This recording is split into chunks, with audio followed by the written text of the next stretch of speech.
وکیل مجلس نمایندگان مجلس عالی جمهوری تاجیکستان حیات حدینیف در ادامه سفر کاری در ناحیه واسه روز 18 سپتامبر در جماعت دهات گلستان دهه ظفرآباد با انتخاب کنندگان واخوری نمود.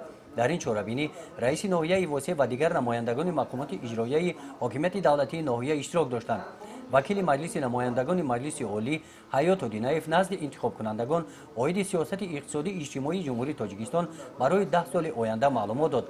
او قید نمود که امروز با شرافت سیاست خردمندانه اساسگذار صلح و وحدت ملی پیشوای ملت پرزیدنت جمهوری تاجیکستان محترم امامعلی رحمان در فضای تنظیم و آرامی برای 10 سال آینده سیاست اقتصادی اجتماعی تاجیکستان معین میباشد.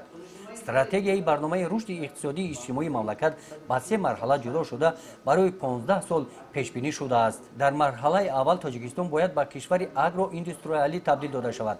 این مرحله از سال 2016 آغاز یافته تا سال 2020 ادامه می‌یابد. در مرحله دوم از سال 2021 تا سال 2025 استحصال حجم محصولات داخلی زیاد کرده می شود.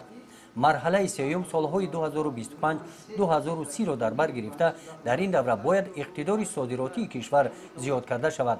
حجم استحصال محصولات داخلی 2 برابر زیاد کرده می شود.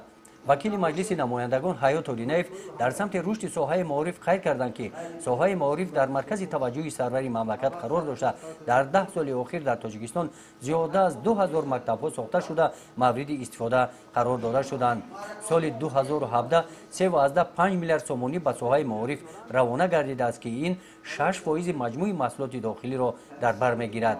در این چاره‌بینی وکیل مجلس نمایندگان و رئیس ناحیه واسه تغییر و اضافه‌خوار به قانون جمهوری تاجیکستان درباره تنظیم عنعنه و جشن و مراسم‌ها در جمهوری تاجیکستان و دیگر سندهای معیاری حقوقی در سمت تنظیم عنعنه و جشن و مراسم‌ها شرح داده به سوال‌های انتخاب کنندگان جواب دادند.